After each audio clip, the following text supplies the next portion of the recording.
vocês. Agora, no retorno das nossas aulas, nós vamos estudar aquela que, para mim, como professor de História, é uma das civilizações mais complexas, mais ricas da história da humanidade, que é o Egito Antigo.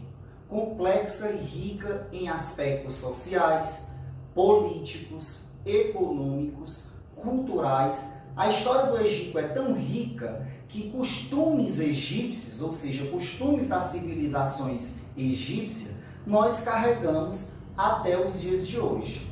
Então, eu espero que nessa aula introdutória vocês absorvam o máximo de conhecimento possível para o decorrer das próximas aulas, onde os professores irão trabalhar com vocês estas civilizações. Então, vamos lá mergulhar nessa aventura. Pessoal, então, para início da nossa conversa, o que eu queria destacar para vocês era que a ocupação humana, de maneira organizada, em pequenas comunidades agrícolas no Egito, aconteceu por volta de 5.000 anos antes de Cristo, no que nós conhecemos hoje como África. Então, a primeira informação que nós podemos destacar aí é a localização geográfica do Egito, que fica em qual continente? No continente africano, naquela que nós conhecemos hoje como África. E essas comunidades que compunham o Egito, elas se formaram à beira do rio Nilo e ficaram conhecidas como nomos. Com o passar do tempo e o crescimento desses nomos, foram se desenvolvendo dois grandes reinos no Egito, o Baixo e o Alto Egito. O Baixo Egito, localizado no norte, e o Alto Egito, localizado no sul, como vocês podem observar aí na imagem. O que é que aconteceu?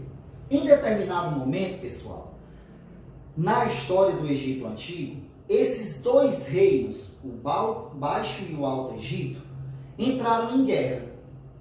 Só que eu quero destacar que alguns historiadores especulam que essa guerra era mais por questões de hegemonia ou talvez para ter o controle de determinadas terras que eram férteis, principalmente aquelas terras que ficavam próximas ao Nilo, ao Rio Nilo. Então, tamanha é a importância do Rio Nilo na história do Egito e que nós vamos ver mais à frente.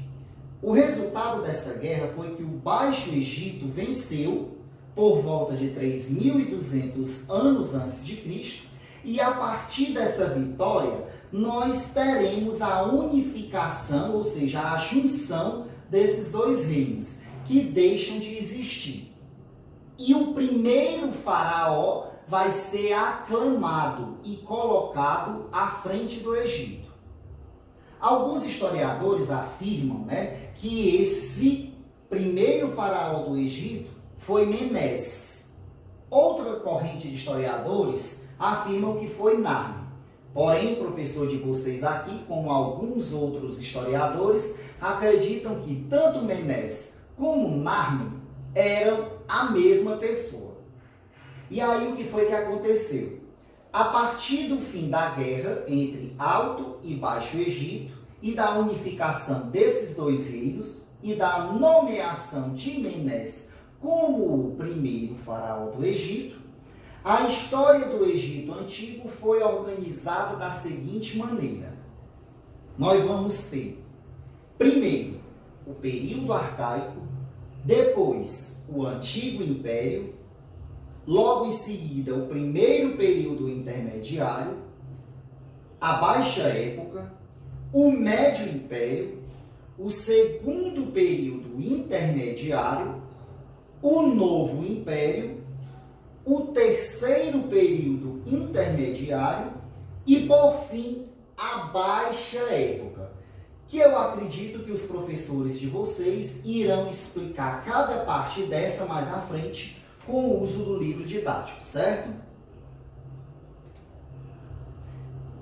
A civilização do Egito, pessoal, no Egito Antigo se desenvolveu em meio ao deserto do Saara.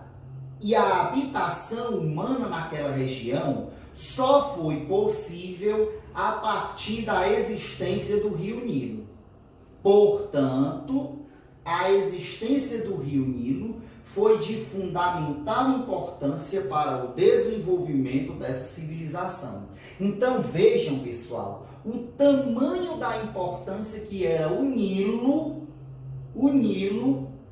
para os egípcios. O Nilo era tão importante para os egípcios que eles tinham o rio Nilo como um deus. Por quê? Porque o Egito ele se desenvolveu, pessoal, como a gente viu no início da nossa aula, no continente africano, em meio ao deserto do Saara. E a civilização egípcia ela só se tornou grande por conta do rio Nilo. Então, o rio Nilo foi importante para o enriquecimento do Egito. Tanto que eles tinham o rio Nilo como um deus, como eu mencionei agora para vocês, né? O rio Nilo, através de suas cheias que transbordavam as margens e fertilizavam os solos com matéria orgânica, transformavam o solo extremamente propício para o desenvolvimento da agricultura, que era a base da civilização egípcia e para a criação de animais. Então, a base econômica da civilização egípcia era a agricultura. Porém, no entanto, não só a fertilidade do solo garantiu, mas permitiu o desenvolvimento daquela civilização. Além do mais, o que eu quero destacar para vocês era que era necessário o trabalho humano. Para que esse trabalho humano viesse a criar condições necessárias para barrar o avanço das cheias do Nilo e levar as águas do Nilo em locais mais distantes.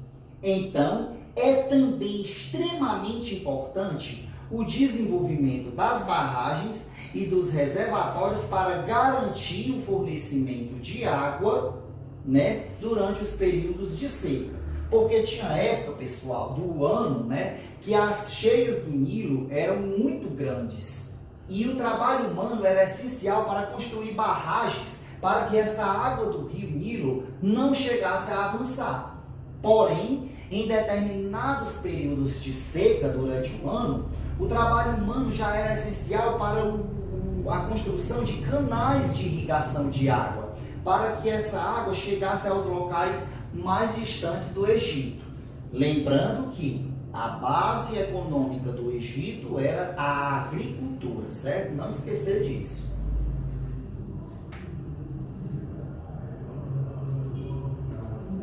Quanto à organização, pessoal, da sociedade egípcia, como podemos observar aí na imagem dessa pirâmide social, nesse cantinho da tela, temos no topo dela como figura central e de extrema importância o faraó.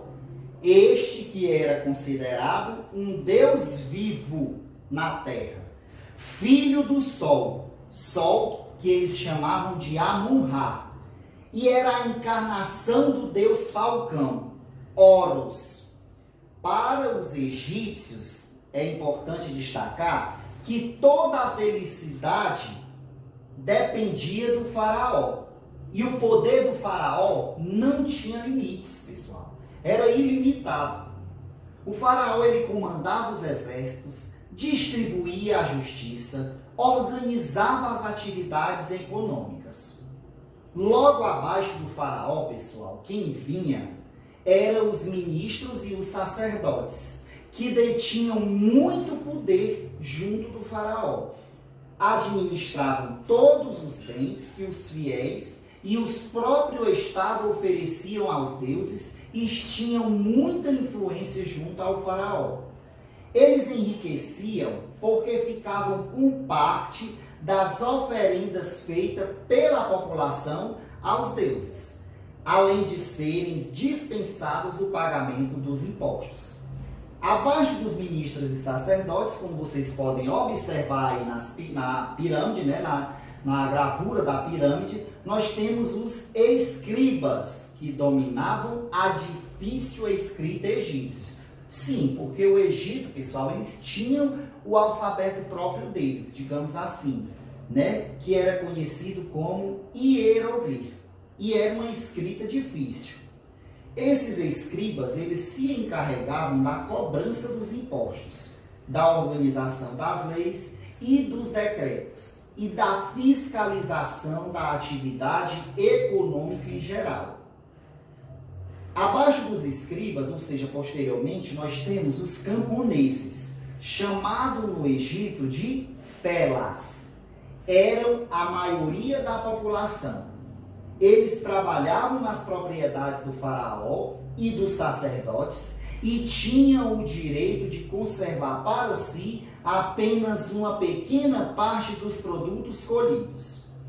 Eram também obrigados a trabalhar na construção de obras públicas grandiosas, como, por exemplo, pessoal, a abertura de estradas, limpezas de canais, transportes de pedras necessárias à construção de grandes obras, como os túmulos, templos e palácios. E por último, pessoal, na escala social do Egito Antigo, nós temos quem? Os escravos, que geralmente eram estrangeiros e prisioneiros de guerra, e também compunham a base da sociedade egípcia. Trabalhavam principalmente nas minas e pedreiras dos estados, nas terras reais e nos templos. Muitas vezes faziam parte do exército em época de guerra e eram utilizados como escravos domésticos. Um exemplo de população escrava que eu posso destacar para vocês aí, pessoal, eram os hebreus, né? Os hebreus é o exemplo mais claro de escravos dentro da civilização egípcia, o povo prometido por Deus, digamos assim, na história do Egito Antigo. E para finalizar a nossa aula, pessoal, eu queria destacar um ponto muito importante dentro do Egito Antigo, que era a religião. Pois dentro dessa civilização, pessoal, era algo de extrema importância e valor para o Egito Antigo. E o que nós queremos destacar é que os egípcios, eles eram politeístas, ou seja, eles acreditavam em vários deuses, que cuidavam de variados aspectos de vida das pessoas. Seus deuses eram representados por imagens antroposomórficas. Parece um nome difícil, mas o que é que isso quer dizer? Que os deuses egípcios, eles tinham a forma humana, o corpo de um homem e a cabeça de um animal. Os egípcios também, não posso deixar de destacar para vocês, pessoal, acreditavam na imortalidade da alma, procuravam preservar o corpo do morto e sepultá-lo com o que pudesse a ser útil na vida eterna, certo? E para finalizar a nossa aula, pessoal, eu queria trazer para vocês aqui duas coisas. A primeira, né, é a sugestão de um filme, para que vocês possam conhecer e ter noção mais de perto como era que acontecia a vida no Egito Antigo. E não tem filme mais brilhante e mais claro para mostrar como era o que ocorria na civilização egípcia do que os 10 mandamentos. Então, nesse momento que nós estamos em casa, que nós estamos com um pouco mais de tempo, sem perder a responsabilidade nos estudos, né? Num final de semana que vocês tiverem um tempo, e eu sei que vocês têm, assistam os 10 mandamentos, né? Que vocês vão ter na cabeça de vocês como era que acontecia a vida no Egito Antigo. E o outro ponto, pessoal, que eu queria destacar para vocês é exatamente essa questãozinha aqui, a questão problema, né, que vocês vão realizar junto aos professores de vocês no final da aula, né, quando eles vão repassar para vocês maiores instruções, mas para a gente ter noção ou ideia do que ficou na cabeça de vocês, né? E a pergunta que eu faço a vocês é exatamente isso. De acordo com o que acabamos de explicar nessa aula introdutória sobre Egito Antigo e que você assistiu, escreva em seus cadernos qual seria a importância dos rios para as civilizações egípcias? E nós mencionamos isso na nossa aula, né? E a função de cada um dos grupos sociais do Egito Antigo que vocês acompanharam naquela pirâmide social do Egito, certo? Então, pessoal, eu queria agradecer a vocês por vocês estarem comigo nesse momento de retomada das nossas atividades, né? Que vocês absorvam o máximo de conhecimento possível sobre essa civilização tão importante que é o Egito, porque eu tenho certeza que vocês são capazes disso. E nunca duvidem da capacidade de vocês, porque vocês são inteligentes e vocês são capazes de ir longe.